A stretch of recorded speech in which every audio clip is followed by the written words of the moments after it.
It started, and amazingly, in 1976. 5 of us drove to India. We drove from London to Bombay in 46 days and nights. And we got to Mashhad, the holy city in the east of Iran.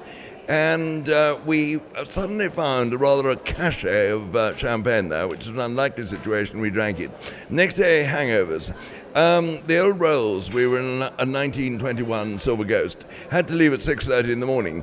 The driver of the other car, the Rover, was much quicker, and so started about 2 hours later. I was the messing officer, can you believe it?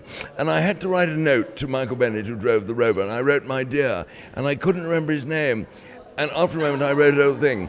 And when we got to lunch, the Rover left after us, overtook us, and waved us into lunch where they'd booked. And he said to me, "I haven't been called my dear old thing since my father died." And for some extraordinary reason, it stuck. How lovely.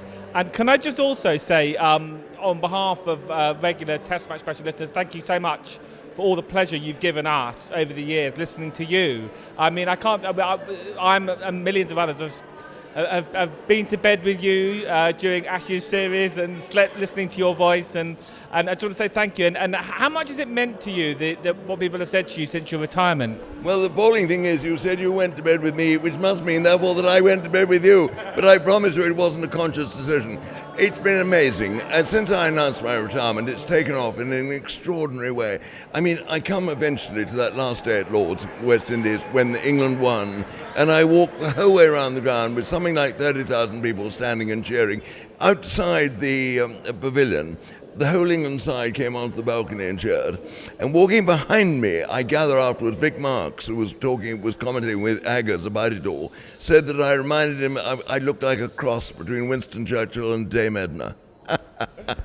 It was the most remarkable thing that has ever happened to me, and I really couldn't believe it was true. It was amazing. And how have you found the time since you hung up the microphone? I mean, you've been doing your stage tours, I know, but what else have you been doing with your time? Well, I've been excessively busy. I've been doing stage tours. I've been on a couple of cruises, talking on cruises, entertaining the troops, and enormous number of speeches, a bit of television, a bit of reality television. Goodness knows, I mean, I seem to keep going. People are gluttons for punishment. They keep asking me, which is so wonderful, and I love every moment of it. Did you stay up and listen to the Ashes TMS coverage? Oh yes, I did, certainly. Of course I did. And they were tremendous. They got all night? What did you say? I said all night. No, not all night. No, I have to sleep occasionally. But I did listen to quite a lot, and I thought they were terrific. And it was just sad England lost so hopelessly. Yeah. And will you miss it more when the home tests start this summer? I can't answer that yet. I don't know. I'm so busy. I mean, I've got, a tour of 35, 40 theatres starting in the end of March, going through to June. And I don't know if I'm busy. I don't think I will miss it that much. But of course I will in a sense. It'll be very sad not to get in one's car in the early morning and go to Lord's and all the preamble and everything else. I shall miss all that. Above all, I shall miss the friendship of the other commentators. People have made a great fuss about me. It's not really about me they're making a fuss, it's TMS.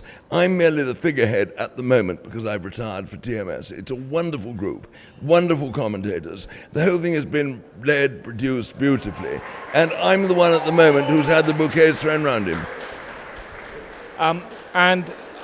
All those years, do you have a favourite memory at TMS? Maybe your farewell, or is there any one particular moment that stands out for you? Yes, I think I do. A test match at Leeds in 1981, when both of them had been sacked from the captaincy. Came back, Michael Brearley was reinstated as captain, having retired 2 years earlier. It looked as though England lost the match in a heap.